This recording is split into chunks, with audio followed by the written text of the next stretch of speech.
Very sweet नमस्ते and warm welcome दोस्तों, कैसे हैं आप सभी। आई होप आप सभी बहुत ही अच्छे होंगे। सो आज हम इस वीडियो में बात करने वाले हैं types of goods produce in the economy, यानी इकोनॉमी में कौन कौन सी गुड्स कितने कितने प्रकार की कैसे कैसे गुड्स प्रोड्यूस की जाती हैं। यानी हम मैक्रो पॉइंट ऑफ व्यू से बात करने वाले हैं ताकि हम जान सके कि नेशनल इनकम अकाउंटिंग की जब बात करेंगे तो उसमें कौन कौन सी गुड्स को हम इंक्लूड करेंगे और किसे हम इंक्लूड नहीं करेंगे। यानी हम यहाँ नॉर्मल जानने जा रहे हैं कि फाइनल गुड्स कौन सी होती हैं, कंज्यूमर या कंजम्पशन गुड्स कैसी होती हैं, प्रोड्यूसर गुड्स कौन सी होती हैं, कैपिटल गुड्स क्या होती हैं, कैपिटल गुड्स और प्रोड्यूसर गुड्स में क्या डिफरेंस होता है, फाइनल गुड और इंटरमीडिएट गुड्स में क्या डिफरेंस होता है, material and non material goods कौन कौन सी होती हैं, इकोनॉमिक और नॉन इकोनॉमिक गुड्स कौन कौन सी होती हैं, कन्वीनियंस गुड्स कौन सी होती है, शॉपिंग गुड्स क्या होती हैं, स्पेशलिटी गुड्स क्या होती हैं। तो नॉर्मली इन सब चीज़ों के बारे में इस वीडियो में जानने वाले हैं। सो अगर आप हमारे चैनल पर नए हैं तो चैनल को सब्सक्राइब कर लीजिए, साथ में बेल आइकन प्रेस कर दीजिए ताकि मैं जब भी आऊँ, मेरा वीडियो जब भी चैनल पर पब्लिश हो, आपको उसका नोटिफिकेशन सबसे पहले पहुँचे। और अगर आपको ये वीडियो पसंद आ रहा हो तो उसे लाइक करिए, अपने दोस्तों को ज़्यादा से ज़्यादा शेयर करिए और कोई भी क्वेरीज हो उसे आप कमेंट थ्रेड में लिखिए, उसका रिप्लाई में जल्द से जल्द देने का प्रयास करूंगा। ठीक है, सीरियसली बता रहा हूं, इसको अपने दोस्तों के साथ शेयर करेंगे और लाइक करेंगे तो मेरा मोटिवेशन बढ़ेगा ताकि मैं और ऐसे ज़्यादा से ज़्यादा लेक्चर को अपलोड करूं अपने चैनल पे। सो चलिए स्टार्ट करते हैं, समझते हैं types of goods produce in the economy. देखिए सबसे पहले बात करेंगे हम फाइनल गुड की। ठीक है, फाइनल गुड्स कौन सी गुड्स होती हैं? फाइनल गुड्स ऐसी गुड्स होती हैं जिनको फाइनल यूजर यूज करते हैं। कौन यूज करते हैं? उनको फाइनल यूजर यूज करते हैं। कौन यूज करते हैं? उनको फाइनल यूजर के द्वारा यूज किया जाता है। दूसरी बात, इनको ये ऐसी गुड्स होती हैं जो डिस्ट्रीब्यूशन के लिए तैयार हो जाती हैं। ठीक है, क्या हो जाती है? इनका डिस्ट्रीब्यूशन किया जा सकता है। ठीक, डिस्ट्रीब्यूशन किया जा सकता है इनका। ठीक है, फाइनल गुड्स ऐसी गुड्स होती हैं जो फाइनल यूजर्स द्वारा यूज की जाती हैं, जो डिस्ट्रीब्यूशन के लिए तैयार होती हैं। और एक चीज समझो, जब कोई गुड्स बनाई जाती है तो एक प्रोडक्शन एरिया होता है। ठीक है, किसी एरिया में तो बनेगा ना, और उस एरिया को कहते हैं प्रोडक्शन एरिया। क्या कहते हैं उसको? प्रोडक्शन एरिया कहते हैं। ठीक है, जो गुड्स होती हैं वो किसी न किसी प्रोडक्शन एरिया में बनाई जाती हैं, यानी जहां वो बनता है उस पूरे एरिया को क्या कहते हैं? Production area.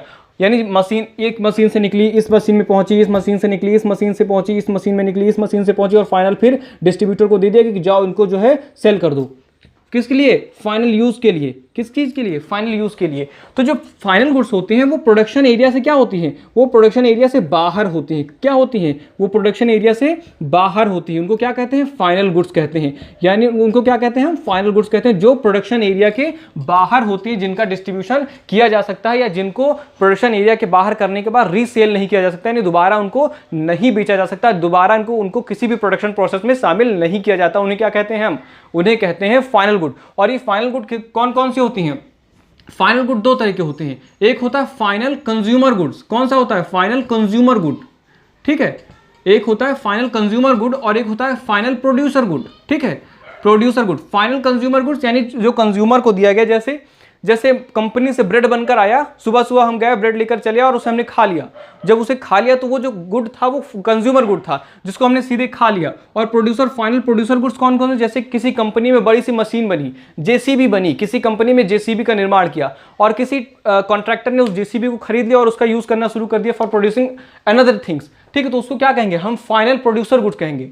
ठीक है, बात समझ में आ रही है? तो फाइनल कंज्यूमर गुड और फाइनल प्रोड्यूसर गुड। तो जो फाइनल कंज्यूमर गुड होगा, जो इस पर पैसा खर्च होगा, उसे कहते हैं फाइनल कंजप्शन एक्सपेंडिचर। ठीक है भाई, फाइनल कंज्यूमर गुड का क्या हुआ? कंजप्शन हुआ और कंजप्शन करने के लिए क्या होता है? एक्सपेंडिचर होता है। तो इसको क्या कहेंगे? Final consumer expenditure. क्या कहेंगे इसको? Final consumer expenditure. और जो प्रोड्यूसर गुड्स पर इन्वेस्टमेंट हुआ, जो इसको खर्च किया भाई, जिसने भी जेसीबी खरीदी, एक्चुअली उसने इन्वेस्टमेंट किया। ठीक है, उसे क्या कहेंगे? फाइनल क्या कहेंगे इसको? Final producer expenditure. ठीक है, या इसको इन्वेस्टमेंट कह देंगे एक तरह के, यानी कैपिटल स्टॉक में क्या हो जा रही है? वृद्धि हो जा रही है। तो फाइनल गुड्स वो गुड्स होती हैं जो फाइनल यूजर के द्वारा यूज की जाती हैं, चाहे वो कंज्यूमर गुड होगा, चाहे वो प्रोड्यूसर गुड होगा। ठीक है, उसको डिस्ट्रीब्यूट किया जाता है। ठीक है, साथ में वो क्या होती है? प्रोडक्शन प्रोसेस से या प्रोडक्शन एरिया से बाहर होती है, उसे दोबारा हम बेचा नहीं जा सकता। साथ में एक बहुत इंपॉर्टेंट मैं बता रहा हूं यहां आपको कि जब मैं जीडीपी, जीएनपी, एनएनपी और इन सब की बात करूंगा तो आप समझ लीजिएगा कि जो फाइनल गुड्स होते हैं उन्हीं को हम नेशनल इनकम अकाउंटिंग में कैलकुलेट करते हैं, बाकी किसी को भी नहीं करते। फाइनल गुड्स जो होती हैं, अंतिम वस्तुएं जो होती हैं, उन्हीं को हम जीडीपी, जीएनपी, एनएनपी इन सबको जब कैलकुलेट करते हैं तभी इन्हीं का यूज करते हैं और किसी चीज का यूज नहीं करते हैं। यानी फाइनल गुड्स ऐसी गुड्स होती हैं जिनका यूटिलाइजेशन हम नेशनल इनकम अकाउंटिंग में करते हैं। तो ये पूरा हो गया फाइनल गुड्स। ठीक है, अब फाइनल गुड में दो टर्म आए हैं, कंज्यूमर गुड और प्रोड्यूसर गुड। अब कंज्यूमर गुड क्या है वो समझते हैं हम। कंज्यूमर गुड या कंजम्पशन गुड, ठीक है, कंज्यूमर गुड या कंजम्पशन गुड ऐसे गुड्स है, जैसे मैंने एग्जांपल दिया कि किसी कंपनी से ब्रेड बनकर आया, ब्रेड हमने खरीदा, ब्रेड हमने खा लिया, कंज्यूमर गुड या कंजम्पशन गुड। या उन गुड्स को कंजम्पशन गुड्स कहते हैं दैट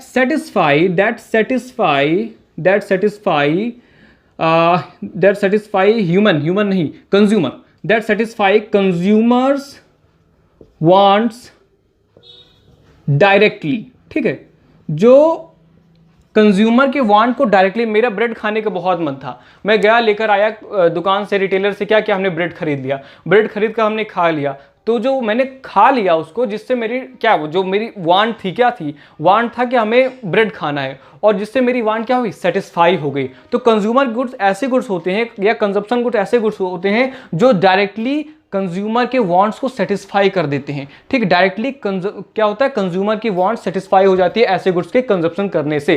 ठीक है, ऐसे गुड्स होते कैसे हैं, देखो ये दो तरह के होते हैं। एक तो होते हैं ड्यूरेबल गुड्स, कौन से होते हैं, एक होते हैं ड्यूरेबल गुड्स और एक होता है नॉन ड्यूरेबल गुड्स। ठीक है, नॉन ड्यूरेबल गुड्स, ठीक, ड्यूरेबल गुड्स किन्हें कहेंगे और नॉन ड्यूरेबल गुड्स किन्हें कहेंगे।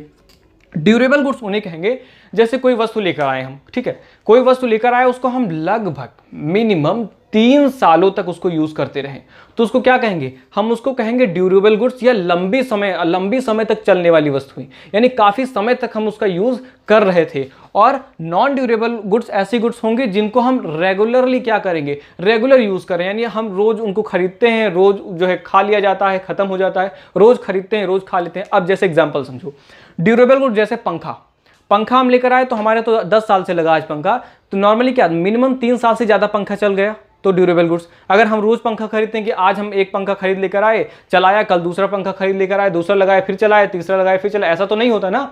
फैन, ठीक है, फैन लेकर आए, हम लगा दिए, लंबे समय से उसका हम यूज कर रहे हैं, कंजप्शन कर रहे हैं, वांट सेटिस्फाई हो रही है हमारी। लैपटॉप लेकर आ गए हम, बेड लेकर आ गए, ठीक है, हम चेयर लेकर आ गए, हम कोई भी ऐसी गुड्स जो कि लंबे समय तक, जैसे फ्रिज लेकर आ गए, रेफ्रिजरेटर लेकर आ गए, हम एयर कंडीशनर हमने लगवा लिया अपने यहाँ, तो क्या हुआ, उसका समय जो है लंबे समय तक चल जाता है। अच्छा, आप एक चीज समझो यहाँ पर, चूंकि ड्यूरेबल गुड्स क्या होती है, मिनिमम 3 सालों के लिए, जैसे कोई आदमी गया और ड्यूरेबल गुड्स खरीद लेकर आया, यानी एक फ्रिज लेकर चला आया, और जब एक फ्रिज लेकर वो खरीद लाया तो 3-4 सालों तक उसे, या 5 सालों तक, जब तक फ्रिज खराब नहीं होगी तब तक तो खरीदेगा नहीं, और जब नहीं खरीदेगा तो यानी उसकी डिमांड क्या होगी, उसकी डिमांड कम हो जाएगी, यानी उसकी डिमांड जो है ड्यूरेबल गुड्स की अनएक्सपेक्टेड होती है, यानी हम एक्सपेक्टेशन नहीं कर सकते कि इस गुड्स की डिमांड बढ़ जाएगी। ठीक है, क्यों, क्योंकि ड्यूरेबल गुड्स लंबे समय तक चलते हैं, तो एक बार जिसने खरीद ली वो नहीं खरीदेगा 4 सालों तक, 5 सालों तक, 3 सालों तक, मिनिमम 3 सालों तक तो नहीं खरीदेगा, तभी उसको ड्यूरेबल गुड्स कहेंगे।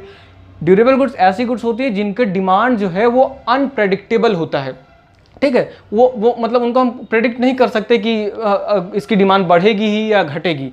नॉर्मली एक चीज़ और होता है, इसकी जो है इर्रेगुलर डिमांड होती है, यानी हर 3 साल पर कोई किसी क्या, जैसे मेरे यहाँ 3 साल पर फ्रिज खराब हुई, हमने 3 साल बाद उसको फिर से रिपेयर करा लिया या सही करा लिया, तो ये पक्का नहीं होता कि इसकी डिमांड रेगुलर डिमांड होगी in comparison to non durable goods. अब नॉन ड्यूरेबल गुड्स में देखो क्या होता है, नॉन ड्यूरेबल गुड्स ऐसे गुड्स होते हैं जिनको हम रेगुलर बेसिस पर खरीदते हैं, जैसे दूध वाले को भी पता होता है कि फला आदमी आएगा, डेली दूध हमसे लेगा, या दूध वाले को भी पता होता है कि हमको इतने यहाँ दूध देने जाना है, यानी यहाँ रेगुलर डिमांड बनी पड़ी है। ठीक है, और इसके डिमांड का हम एक्सपेक्टेशन रखते हैं, क्योंकि दूध वाला एक्सपेक्ट कर रहा है कि आपको दूध चाहिए आज, ठीक है, आज आपको खाना चाहिए, आज आपको सब्जी चाहिए ही चाहिए, क्योंकि तभी तो सब्जी वाला ठेला सब्जी लेकर बेचने आता है। आप हमारे वीडियोज में बहुत सारी आवाज़ सुनते होंगे, प्याज ले लो, सब्जी ले लो, ये ले लो, वो ले लो, क्योंकि दिन भर निकलते रहते हैं, क्योंकि these are the non durable goods, these are the perishable goods, ये बहुत जल्दी खराब हो जाती हैं, और इनको अगर इनका प्रोडक्शन हुआ, इनको अगर तत्काल कंज्यूम नहीं कर लिया गया, तत्काल हमने अपने पेट को नहीं भर लिया इनसे, तत्काल हमने इनको नहीं खा लिया, तो ये गुड्स पेरिसेबल गुड्स होती हैं, खराब हो जाती हैं गुड्स।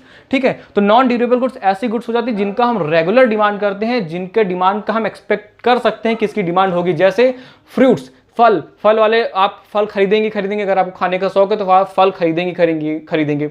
दूध, नहीं दूध तो खाना, आपको खाना चाहिए, फूड आइटम्स तो चाहिए ही चाहिए होते हैं। ठीक है, या इसमें एक चीज और होता है, सिंगल यूज गुड्स होते हैं। ठीक है, नॉन ड्यूरेबल गुड्स में सिंगल यूज गुड्स होते हैं, जैसे ऑल टाइप्स ऑफ सर्विसेज, सभी टाइप के सर्विसेज जो है नॉन ड्यूरेबल गुड्स होती हैं। डॉक्टर को आपने दिखाने गए तो क्या डॉक्टर आपको परमानेंट देखते रहेंगे कि नहीं चलो भैया आप चलो तुम्हारे घर पे चलते हैं, बैठते हैं और तुम्हारे वहीं देखेंगे, अब तुम्हारे साथ ही रहेंगे, अब तुम 3 साल तक हमें यूज करो? नहीं ना, डॉक्टर को आपने 300 रुपये चुकाया, 300 अपने जेब में रखा, 15 मिनट आपसे हाँ हूँ किए और भेज दिया आपको, आप सही हो गए। ठीक है, एक प्लेसिबो इफेक्ट होता है, वो भी बहुत इम्पैक्ट मतलब काफ़ी इंटरेस्टिंग होता है। प्लेसिबो इफेक्ट का मैं बताऊंगा किसी दिन प्लेसिबो इफेक्ट। तो नॉन ड्यूरेबल में क्या होता है कि नॉन ड्यूरेबल में नॉर्मली जो है उनका रेगुलर डिमांड होता है, डिमांड का एक्सपेक्टेशन हम कर सकते हैं। ठीक है, तो ये हो गए हमारे कंज्यूमर गुड्स या कंजप्शन गुड्स, जिसमें ड्यूरेबल और नॉन ड्यूरेबल आते हैं। ड्यूरेबल जैसे मशीन्स ले आए, ठीक है, पंखा ले आए, कूलर ले आए, फ्रिज ले आए, रेफ्रिजरेटर ले आए, ठीक है, जो मोटे मोटे आइटम जो कि मिनिमम 3 साल तो चल ही जाए। और नॉन ड्यूरेबल गुड्स जो रेगुलर डिमांड जैसे पेरिसेबल कमोडिटीज होती हैं, पेरिसेबल गुड्स होती हैं। ठीक है, उन्हें क्या कहते हैं हम? उन्हें कहते हैं हम नॉन ड्यूरेबल गुड्स, जो कि कंज्यूमर या कंजम्पशन गुड्स के अंतर्गत आते हैं। अब हम बात समझते हैं प्रोड्यूसर गुड क्या होती है। ठीक है, प्रोड्यूसर गुड क्या होती है? देखो, प्रोड्यूसर गुड्स ऐसी गुड्स होती हैं, प्रोड्यूसर गुड्स क्या होती हैं? ऐसी गुड्स होती हैं जिनका यूज हम अदर गुड्स के प्रोडक्शन में करते हैं। ठीक है, जिनका यूज हम क्या करते हैं? अदर गुड्स के प्रोडक्शन में करते हैं। यानी प्रोड्यूसर गुड्स ऐसी गुड्स को कहते हैं जिनका इस्तेमाल हम अन्य वस्तुओं को बनाने में करते हैं। नाम ही है प्रोड्यूसर गुड, यानी ऐसी गुड्स जो चीज़ों को प्रोड्यूस करती है। ठीक है, प्रोड्यूसर गुड्स कहते हैं ऐसी गुड्स जो चीज़ों को प्रोड्यूस करती है। इसमें क्या क्या शामिल किया जाता है?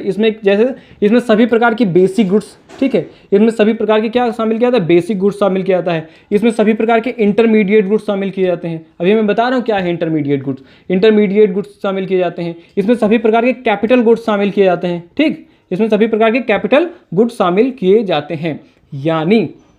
यानी जो प्रोड्यूसर गुड है उसमें हम ये जो बेसिक गुड्स और इंटरमीडिएट गुड्स है, इसको हम कहते हैं रॉ मटेरियल्स। क्या कहते हैं इसको? हम कहते हैं इसको रॉ मटेरियल्स। ठीक है, रॉ मटेरियल्स। और ये जो कैपिटल गुड्स है इसको क्या कहते हैं? ये एक्चुअली फाइनल गुड होता है। ठीक है, इसको कहते हैं फिनिश गुड। देखो अभी मैं समझाता हूँ आपको कैसे, फिनिश गुड। ठीक है, यानी प्रोड्यूसर गुड की जब बात करते हैं तो उसमें क्या क्या आता है? उसमें आपका रॉ मटेरियल भी आ जाता है और फिनिश गुड भी आ जाता है, जो कि एक फिक्स्ड एसेट होता है। देखो कैसे, जैसे नॉर्मली समझो कि हमको क्या बनाना है, हमको समझ लो एक गिलास शरबत बनाना है। ठीक है, एक गिलास हमें बनाना है शरबत, और हमारे पास रॉ मटेरियल के रूप में चीनी है, पानी है। ठीक है, तो जब चीनी पानी का हम क्या करेंगे? यूज़ करेंगे, और उससे क्या बनाया? उससे हमने बनाया शरबत। शरबत क्या हो गया? फाइनल गुड हो गया। चीनी और पानी क्या हो गया? ये इंटरमीडिएट गुड्स हो गया, या इसको हम रॉ मटेरियल कह लेंगे। तो रॉ मटेरियल क्या हो गया? चीनी और पानी उस समय क्या रॉ मटेरियल के रूप में यूज हुआ, उनको मिक्स करके हमने शरबत बनाया, वो हो गया फाइनल गुड। ठीक है, यहाँ नॉर्मल सी बात होगी। अब यहाँ कैपिटल गुड्स क्या हुआ? देखो, अब मान लिया हमको लस्सी बनानी है, सपोज करो, तो हमने क्या यूज़ किया? उसमें दही यूज़ की, हमने चीनी यूज़ की, हमने उसमें हमने पानी यूज़ किया। ठीक है, उसको क्या किया? हमने रखा, वो हो गया रॉ मटेरियल। उसको हमने मिक्सर उठाया और मिक्सर में डालकर उसको चलाया, तो मिक्सर क्या हो गया? वो हमारा हो गया कैपिटल गुड्स। लेकिन कैपिटल गुड्स कब हो गया? जब हम उस मिक्सर को रिपीटेडली यूज करते हो।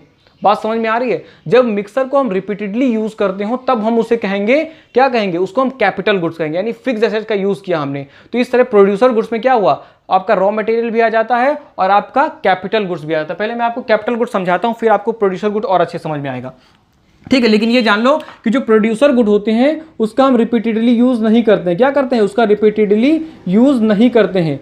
इसको रिपीटेडली हम यूज नहीं करते हैं। प्रोड्यूसर गुड ऐसी गुड्स होती है जिनका हम रिपीटेडली यूज नहीं करते हैं। जब हम उनका रिपीटेडली यूज करेंगे तो हम उसको क्या कह देंगे? तब हम उसको कह देंगे कैपिटल गुड्स। क्या कह देंगे उसको हम? Capital goods. कैपिटल गुड्स ऐसी गुड्स होती है जिनका हम रिपीट, ठीक है, क्या करते हैं? उनका हम रिपीटेडली यूज करते हैं, लगातार उनको क्या करते हैं? हम यूज करते रहते हैं। जैसे सपोज करो मैं बेरोजगार हूं, ठीक है, और हमारे पास कोई काम नहीं है, तो हमने एक प्रिंटिंग मशीन खरीद ली और प्रिंटिंग मशीन खरीद कर अपने घर के बाहर बैठ गया कि लाओ भैया आप जो है कुछ प्रिंटिंग मशीन खरीद ली, कुछ पेपर खरीद लिए A4 साइज के, कि लाओ भैया प्रिंटिंग करते हैं। ठीक है, लोग आधार कार्ड लेकर आ रहे हैं, आय निवास प्रमाण पत्र जो भी है सबकी फोटोकॉपी कर रहा हूँ बैठकर। उससे क्या हो रही है? मुझे इनकम प्राप्त हो रही है।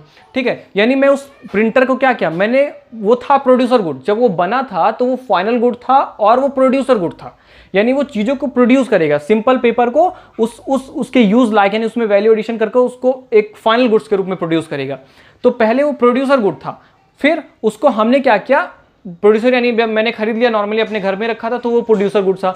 जब मैंने उसको बाहर उठाकर रखा और अपने काम में लेने लगा, यानी मैं उसको इससे इनकम जनरेट करने लगा और उसको रिपीटेडली यूज करने लगा, तो उसको मैंने क्या कहा, उसको मैंने कहा कैपिटल गुड। ठीक है, उसको मैंने क्या कहा, कैपिटल गुड कहा। और उससे कैपिटल जनरेट होता है, उससे प्रॉफिट जनरेट होता है। कैपिटल गुड्स क्या होती हैं, जिनसे प्रॉफिट जनरेट हो। जैसे अगर वही प्रिंटर मैं अपने घर में रखता और अपने रिसर्च पेपर्स को पब्लिश करने के लिए या अपने रिसर्च पेपर को प्रिंट आउट करने के लिए मैं उसका यूज़ करता, तो नॉर्मली उसको कहते हैं प्रोड्यूसर गुड, क्योंकि वो प्रोड्यूस तो कर ही रही है ना। लेकिन वो कैपिटल गुड्स तब होगी जब हम उसको रिपीटेडली यूज़ करेंगे, हम उससे प्रॉफिट जनरेट करेंगे, उससे हम कैपिटल जनरेट करेंगे, तब उसको क्या कहेंगे, कैपिटल गुड। जैसे सिलाई मशीन, नॉर्मली सभी के घरों में सिलाई मशीन होती है, तो जो सभी के घरों में क्या सिलाई मशीन जो है, क्या वो कैपिटल गुड्स है? नहीं, वो प्रोड्यूसर गुड है। उसमें क्या रॉ मटेरियल के रूप में आपने कपड़ा यूज किया और कपड़े से उस सिलाई मशीन को आपने, आपकी मम्मी ने, दादी ने, दीदी ने, जिन्होंने भी बनाया, उस कपड़े को एक नया शेप दिया और फाइनल गुड प्रोड्यूस किया, यानी रॉ मटेरियल और प्रोड्यूसर गुड का यूज करके। लेकिन अगर उसी मशीन को यूज करके मम्मी, दीदी, दादी, नानी जो भी हैं जिन्होंने बनाया, अगर उसी को बाहर दर्जी के रूप में काम करना स्टार्ट कर देती हैं और बाहर वाले लोग आकर उसके बदले में पैसे देते हैं और उसका रिपीटेडली यूज हो रहा हो, उससे कैपिटल जनरेट हो रहा हो, उससे प्रॉफिट जनरेट हो रहा हो, उससे इनकम जनरेट हो रही हो, तो उसको क्या कह देंगे, उसको हम कह देंगे कैपिटल गुड्स। ठीक है, वही मशीन थी जब घर में पड़ी थी, हम लोग काम कर रहे थे, उससे खुद का काम ले रहे थे, तो वो प्रोड्यूसर गुड थी। लेकिन जैसे ही वो बाहर निकल गई और दूसरों यानी वो कैपिटल जनरेट करने लगी, उसमें हमने क्या कर दिया, उसको हमने कैपिटल गुड्स कह दिया, ना कि वो प्रोड्यूसर गुड रहेगी। बात समझ में आ गई आपको? कैपिटल गुड और प्रोड्यूसर गुड में अंतर समझ में आया? कैपिटल गुड यानी रिपीटेडली यूज करेंगे, प्रॉफिट कमाएंगे, ठीक है, उससे हम इनकम जनरेट होगी, कैपिटल जनरेट होगा, कैपिटल गुड हो जाएगी। प्रोड्यूसर गुड यानी इस तरह हम क्या कह सकते हैं, इस तरह हम कह सकते हैं कि जितनी भी कैपिटल गुड्स होती हैं वो सभी प्रोड्यूसर गुड्स होती हैं। जितने भी कैपिटल गुड्स होती हैं, यानी अगर मैं यहां लिखूं कैपिटल गुड्स लिखूं यहां पे, ठीक है, ये कैपिटल गुड्स है। जितने भी कैपिटल गुड्स होते हैं वो क्या होते हैं, वो प्रोड्यूसर गुड्स होती हैं। ठीक है, यानी कैपिटल गुड्स वो कब होंगी, जब हम रिपीटेडली यूज करेंगे, जब उसको बाहर अप्लाई कर देंगे और बाहर उससे हम कैपिटल जनरेट करने लगेंगे, ठीक है, प्रॉफिट मोटिव से काम करने लगेंगे, तो उसे क्या कहेंगे, हम कैपिटल गुड कहेंगे। उसे प्रोड्यूसर गुड कहेंगे जब वो हम अपने घर में रखे रहेंगे या नॉर्मली अपने लिए यूज करेंगे, उससे कोई प्रॉफिट जनरेट नहीं होगा, तो उसे क्या कहेंगे, हम प्रोड्यूसर गुड्स कहेंगे। बात समझ में आ गया आपको? कैपिटल गुड्स और प्रोड्यूसर गुड्स का अंतर क्लियर हो गया होगा। मान लिया जेसीबी लेकर आए हम, चलो ट्रैक्टर ट्राली लेकर आए, हमने क्या किया, ट्रैक्टर ट्राली से अपने ही यहाँ का एग्रीकल्चर सारा काम कर रहे हैं। तो ट्रैक्टर ट्राली क्या है, वो एक्चुअली कैपिटल गुड है, सॉरी उस एक्चुअली प्रोड्यूसर गुड है। वो प्रोडक्शन में हेल्प कर रही है, ठीक है, वो क्या कर रही है, प्रोडक्शन में हेल्प कर रही है, तो प्रोड्यूसर गुड है, प्रोड्यूसर गुड तो है ही है। लेकिन अगर उसी को हम पूरे गांव में क्या करेंगे, जुताई बुआई करना शुरू हो जाए, उससे माल ढुलाई करना शुरू कर दें, ट्रैक्टर का यूज़ हम जो है खेतों को जुताई करने में शुरू कर दें, ठीक है, थ्रेसर का यूज़ करना शुरू कर दें, तो वही क्या हो जाएगी, कैपिटल गुड्स हो जाएगी। बात आपको कैपिटल गुड्स और प्रोड्यूसर गुड्स में अंतर समझ में आ गया? आप समझते हैं इंटरमीडिएट गुड्स क्या होती हैं। तो यहां से आप final good, consumption good, producer good और कैपिटल गुड्स समझ चुके हैं। अब आप समझिए कि क्या होता है इंटरमीडिएट गुड्स। ठीक है, इंटरमीडिएट गुड्स क्या होती है, चलो समझो। इंटरमीडिएट गुड्स ऐसी गुड्स होती हैं, जिनको हम खरीदते ही किस लिए हैं, रीसेल करने के लिए। ठीक है, जैसे मैंने अभी बताया आपको कि मैं चीनी लेकर आया, ठीक है, अगर मैं चीनी लेकर 1 किलो आया, ठीक है, और चीनी लाते ही मैंने क्या किया, उसको फाँक कर खा लिया, चीनी खा लिया मैंने तुरंत ही, तो उसे क्या कहेंगे, उसे हम कहेंगे फाइनल गुड। कि डायरेक्टली मैं मार्केट से लेकर आया, मेरी वांट्स थी कि मैं उस चीनी को खाऊं, मेरा वांट सेटिस्फाई हो, मैंने चीनी खा लिया, वो हो गया फाइनल गुड। यूज के अकॉर्डिंग वो डिसाइड होगा कि वो इंटरमीडिएट गुड है कि वो फाइनल गुड है। ठीक है, उसी चीनी को हमने क्या किया, हमने कहा नहीं मैं चाय बनाऊंगा, और उस चीनी का यूज मैंने चाय बनाने में किया, तो चाय जो है फाइनल गुड्स था, तो वहां चीनी क्या होगी, वो इंटरमीडिएट गुड हो गई। यानी रॉ मटेरियल तो था ही, रॉ मटेरियल से जैसे वो बढ़ना शुरू होता है फाइनल गुड्स के निर्माण करने में, यानी फाइनल गुड्स का क्रिएशन करने में जैसे ही वो काम आने लगता है, उसे क्या कहते हैं हम, इंटरमीडिएट गुड्स कहते हैं। यानी उस चीनी का यूज मैंने क्या किया, फाइनल गुड्स के क्या प्रिपेयर, यानी चाय प्रिपेयर करने में हमने यूज किया, तो उसे क्या कहेंगे, हम इंटरमीडिएट गुड्स कहेंगे। और इंटरमीडिएट यानी ये रॉ मटेरियल, ठीक है, रॉ मटेरियल और फाइनल गुड्स, ठीक, फाइनल गुड्स के बीच का एक जगह होती है, वहां पर होता है इंटरमीडिएट गुड्स। और इस इंटरमीडिएट गुड को क्या कहते हैं, जो जो रॉ मटेरियल, ना तो वो पूरी तरह रॉ मटेरियल होता है क्योंकि उसका यूज हम करना शुरू कर चुके हैं, और ना तो वो पूरा फाइनल गुड्स होता है, उसको क्या कहते हैं हम, इंटरमीडिएट कहते हैं। क्या कहते हैं उसको, इंटरमीडिएट कहते हैं। ठीक है, यानी धोबी का कुत्ता ना तो घर का ना घाट का, यानी ये भाई साहब धोबी के कुत्ते हैं, ना तो ये पूरी तरीके से रॉ मटेरियल है, ना पूरी तरीके से फाइनल गुड्स हैं। इसीलिए जो किसी का नहीं होता, जो मध्यवर्ती होता है, जो बीच का होता है ना, जो कोई स्टैंड जिनका क्लियर नहीं होता है, उनको नेशनल इनकम अकाउंटिंग में शामिल भी नहीं करते हैं। ठीक है, उनकी कोई वैल्यू भी नहीं होती है, लेकिन ये ज़बरदस्ती घुस जाते हैं। नेशनल इनकम अकाउंटिंग में बहुत ज़्यादा प्रॉब्लम हो जाती है डबल काउंटिंग की, क्योंकि इंटरमीडिएट गुड्स कब समझ में नहीं आता है कि कब आपने मान लिया, देखो आटा बनवाया, जैसे गेहूँ लेकर आए, गेहूँ से आटा बनवाया, ठीक है, आटा से फिर ब्रेड बनवाया। ठीक है, तो नॉर्मली हम ब्रेड क्या हुआ, फाइनल गुड हुआ, आटा क्या हुआ, आटा हुआ इंटरमीडिएट गुड्स। तो अगर हमने आटे को काउंट कर लिया इंटरमीडिएट गुड्स को, तो हमारा जो जीडीपी है, एनएनपी है या नेशनल इनकम, वो गलत आ जाएगी। तो ये बहुत ज़्यादा प्रॉब्लम करता है कि इंटरमीडिएट गुड्स को कहाँ हम डबल काउंटिंग में शामिल ना कर लें, तो ये ज़्यादा मतलब कहीं भी सिर उठाकर घुस जाते हैं। तो इस तरह जो फाइनल गुड्स होते हैं उनको हम नेशनल इनकम अकाउंटिंग में शामिल करते हैं, लेकिन हम इंटरमीडिएट गुड्स को नेशनल इनकम अकाउंटिंग में शामिल नहीं करते हैं। तो ये मेनली 5 गुड्स बहुत इंपॉर्टेंट होती हैं जिनको जानना है। Actually final goods, consumer good, producer good, capital goods और साथ में इंटरमीडिएट गुड्स, ये ऐसी होती हैं जिनको जानना जरूरी होता है। अच्छा, इंटरमीडिएट गुड्स, एक चीज़ और समझ लो कि जो इंटरमीडिएट गुड्स होती हैं वो प्रोडक्शन एरिया लाइन के अंदर ही होती हैं, यानी जो फाइनल गुड्स है वो बाहर होती है, जबकि जो इंटरमीडिएट गुड्स है वो प्रोडक्शन लाइन एरिया के अंदर ही विद्यमान होता है, यानी उसका प्रोसेस वो प्रोडक्शन एरिया लाइन के अंदर, प्रोडक्शन एरिया के अंदर ही होता है। बात समझ में आ गई? आप कनेक्ट कर पा रहे हैं कि कुछ कंफ्यूज हो रहे हैं? आई थिंक आप कंफ्यूज नहीं हो रहे होंगे कि जो फाइनल गुड्स होती है वो प्रोडक्शन एरिया के बाहर होती है, और जो इंटरमीडिएट गुड्स होती है वो प्रोडक्शन एरिया के अंदर होती है। ठीक है, अब एक बात समझ लेते हैं material and non material goods, उसके बाद 2-3 गुड्स और समझते हैं। देखो, material and non material goods कौन से होते हैं? मटेरियल गुड्स ऐसे गुड्स होते हैं जिनको हम टेंजिबल गुड्स कहते हैं। क्या कहते हैं उसको? Tangible goods. Tangible goods, tangible goods आप पढ़ेंगे, जानते हो जब आप बैलेंस ऑफ पेमेंट पढ़ेंगे तो उसमें पढ़ेंगे कौन सा करंट अकाउंट और कैपिटल अकाउंट में क्या क्या शामिल किया जाता है, और वहाँ पर टेंजिबल और नॉन टेंजिबल की बात होती है। और जो नॉन मटेरियल गुड्स होते हैं उनको कहते हैं नॉन टेंजिबल गुड्स। क्या कहते हैं? Non tangible. टेंजिबल, देखो टेंजिबल गुड्स ऐसी गुड्स होती है ना जिनको हम देख सकते हैं, जिनको हम छू सकते हैं, जिनको हम एक स्थान से दूसरे स्थान तक ट्रांसफर कर सकते हैं। ठीक है, उनको क्या कहते हैं? उनको हम कहते हैं टेंजिबल गुड्स। ठीक है, नॉन टेंजिबल गुड्स जिनको हम देख नहीं सकते, जिनको हम छू नहीं सकते हैं, उन्हें क्या कहते हैं? उनको हम कहते हैं नॉन टेंजिबल गुड्स। या इसमें कौन सी गुड्स आती हैं? ऑल टाइप्स ऑफ सर्विसेज, जिनको हम देख नहीं सकते, जिनको हम छू नहीं सकते, उसमें क्या आती है? All types of services. ठीक है, जितनी सर्विसेज आती हैं वो क्या होती हैं? नॉन टेंजिबल गुड्स होती हैं। जब टेंजिबल गुड्स की बात करते हैं तो टेंजिबल गुड्स 2 प्रकार की होती हैं। एक होते हैं इकोनॉमिक गुड, और एक होती है नॉन इकोनॉमिक गुड। ठीक है, नॉन इकोनॉमिक गुड। देखो, जब इकोनॉमिक गुड्स किन्हें कहेंगे? इकोनॉमिक गुड्स उन्हें कहेंगे जिनके लिए प्राइस होगा, जिनके लिए प्राइस अवेलेबल होती है, जिनके लिए मार्केट अवेलेबल होती है, जिनकी डिमांड होती है लेकिन उनकी सप्लाई उतनी ज़्यादा नहीं होती, यानी स्केयर रिसोर्सेज होते हैं, यानी जिनकी डिमांड सप्लाई से ज़्यादा होती है। जैसे एक अगर मैं माकर की बात करूँ तो माकर की एक प्राइस है, ठीक है, इसके लिए मार्केट है, इसकी एक डिमांड है। ये बात अलग है कि डिमांड और सप्लाई का मिसमैच होगा तो प्रॉब्लम होगी, लेकिन ये कहीं ना कहीं ये स्केयर रिसोर्सेज, तभी इसकी कोई ना कोई प्राइस तय हुई है, क्योंकि जैसे इसकी डिमांड बढ़ेगी इसकी प्राइसेस क्या हो जाएंगी? हाई हो जाएंगी। ठीक है, तो जो इकोनॉमिक गुड्स उन्हें कहेंगे जिनकी एक प्राइस होती है, जिनके लिए मार्केट अवेलेबल होता है, जिनका जो डिमांड ज़्यादा होता है, यानी उनकी सप्लाई अनलिमिटेड नहीं होती है। जबकि नॉन इकोनॉमिक गुड्स ऐसे गुड्स को कहेंगे जिनकी प्राइस डिसाइडेड नहीं होती है, यानी वे गुड्स बाई नेचर ने क्या दिया हमको? नॉन इकोनॉमिक गुड दी। जैसे क्या? जैसे ऑक्सीजन, O2 जो अवेलेबल है वो नॉन इकोनॉमिक गुड है। ठीक है, जैसे एयर यानी हवा, जो हम सांस लेते हैं, नॉन इकोनॉमिक गुड है। लैंड, वाटर, ये क्या है? ये नॉन इकोनॉमिक गुड है। फॉरेस्ट नॉन इकोनॉमिक गुड है, यानी ये फ्री दिए जाते हैं। क्या होते हैं? ये फ्री अवेलेबल होते हैं। लेकिन ये कॉन्सेप्ट ये मत समझो कि ये फ्री अवेलेबल होते हैं, सब जगह फ्री होते हैं। ये रिलेटिव कॉन्सेप्ट है। क्या है? रिलेटिव कॉन्सेप्ट है, जो कि समय और स्थान के साथ चेंज होता रहता है। Relative concept means change with time and space. Time and space के हिसाब से क्या होता है? वो चेंज होता रहता है।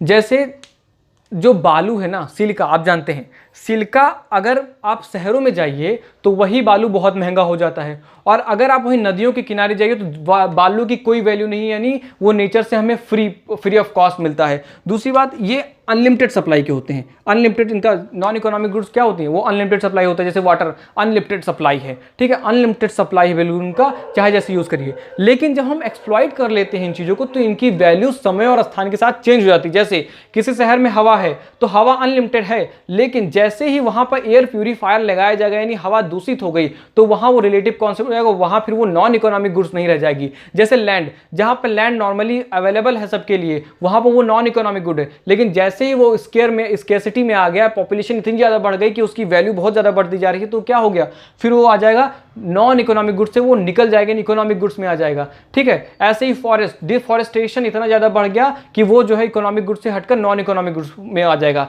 जैसे अगर नॉर्मली आप पहाड़ी एरिया में जाओगे तो वहाँ जो फॉरेस्ट है वो क्या है, वो नॉन इकोनॉमिक गुड है। नॉर्मली क्या सबको फ्रीली अवेलेबल है और अनलिमिटेड है, ऑक्सीजन सबको बहुत आसानी से मिल रहा है। जबकि किसी एक आप जैसे कानपुर जैसे शहरों में चले जाएंगे, जो इंडस्ट्रियल शहर हैं, जो इंडस्ट्रियल सिटीज़ हैं, उनमें चले जाओगे तो क्या होगा, एयर पॉल्यूशन बहुत ज़्यादा है, एयर पॉल्यूशन है, वाटर पॉल्यूशन है। तो वहाँ जो वाटर था वो अनलिमिटेड तो है, बट वहाँ पर वाटर प्यूरीफायर लगाया गया, यानी आरओ यूवी का पानी भेजा जा रहा है आपको, यानी उसकी प्राइस तय हुई, यानी वो नॉन इकोनॉमिक गुड नहीं रह गया। आपको समझ में आया इकोनॉमिक गुड्स क्या होते हैं, नॉन इकोनॉमिक गुड्स क्या होते हैं, नॉन टेंजिबल और टेंजिबल गुड्स क्या होते हैं। आई होप आपको क्लियर हो गया होगा। अब आते हैं कन्वीनियंस गुड की बात करते हैं। कन्वीनियंस गुड्स ऐसी गुड्स होती हैं जो आप तत्काल बिना सोचे समझे खरीद लो। ठीक है, यानी आपको कोई प्रॉब्लम ही ना, बिना शॉपिंग इफर्ट करे हुए आपको वो चीज़ मिल जाए। जैसे आप रास्ते में जा रहे हो, आइसक्रीम वाला लगा रखे, तो आप तुरंत आपके साथ में छोटे भाई या आपका बेटा किसी ने भी कहा कि हाँ मुझे आइसक्रीम चाहिए, तत्काल आपने बिना सोचे आइसक्रीम ले लिया, यानी बिना किसी एक्स्ट्रा इफर्ट किए हुए इमीडिएटली आपने खरीद लिया उसको, तो उसे क्या कहेंगे, कन्वीनियंस गुड कहेंगे। कैंडी हुआ, आइसक्रीम हुआ, टॉफी हुआ, ये सब क्या है, ये सब कन्वीनियंस गुड है। शॉपिंग गुड्स कैसी गुड्स होती हैं, जैसे नॉर्मली हम शॉपिंग मॉल में जाते हैं जब खरीदने, तो क्या होता है कि हम गुड्स को कंपेयर करते हैं। ठीक है, हम उनको उठाकर चेक करते हैं, सेलेक्ट करते हैं, कंपेयर करते हैं, फिर हम उन्हें खरीदते हैं। उसे क्या कहते हैं, शॉपिंग गुड कहते हैं। यानी उनके हमारे पास काफ़ी सारे ऑप्शंस रहते हैं कि गुड्स की प्राइस वगैरह सभी में कंपेयर कर लें तब खरीदें। जैसे हम फर्नीचर खरीदने गए तो गुड्स देखेंगे, उसको कंपेयर करेंगे अन्य वस्तुओं के साथ, उसकी प्राइजेस देखेंगे, अन्य मॉल में जाकर देखेंगे, फिर खरीदेंगे, तो उसे क्या कहेंगे, शॉपिंग गुड कहेंगे। और एक आता है स्पेशलिटी गुड। स्पेशलिटी गुड जैसे वो बहुत रेयर आर्ट्स हो गई, ठीक है, रेयर चीज़ हो गई या एंटिक चीज़ हो गई, उन्हें कहते हैं स्पेशलिटी गुड। जैसे मोनालिसा की पेंटिंग हो गई, वो क्या है, वो स्पेशलिटी गुड है, बहुत रेयर है, इसीलिए वो स्पेशलिटी गुड है। ठीक, जैसे अब स्टैच्यू ऑफ यूनिटी है, ये क्या है, एक रेयर गुड है, ठीक है, एंटिक है, तो इसे क्या कहेंगे, इसे स्पेशलिटी गुड्स कहेंगे। तो बस इतने ही गुड्स आपको समझने हैं। आई होप अगर आपको ये समझ में आ गया तो बहुत सिंपल कॉन्सेप्ट, फिर आपको नेशनल इनकम अकाउंटिंग में प्रॉब्लम नहीं होगी। सो इस वीडियो में इतना ही, मिलते हैं नेक्स्ट वीडियो में।